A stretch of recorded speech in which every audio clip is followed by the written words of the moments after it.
So if you have a Google Meet meeting code, then what you can do is you can use the code to join in a Google Meet meeting directly from Gmail as well.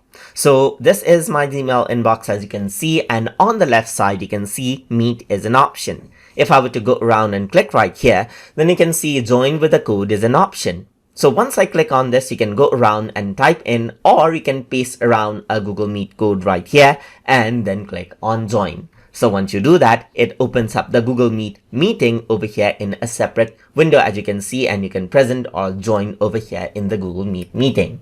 If you want to learn more about Google Meet, then you can check out my tutorial series on Google Meet Google Meet separately as well, and you can find them in my playlist area.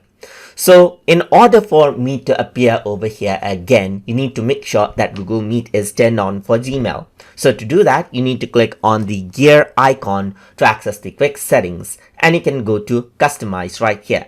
So once you do that, make sure that Google Meet is checked on and you press done, and it'll appear right here. And that is how you can access out other Google Meet meetings right from Gmail. So I hope you guys learned something as always. And as always, please like, comment, share, and subscribe.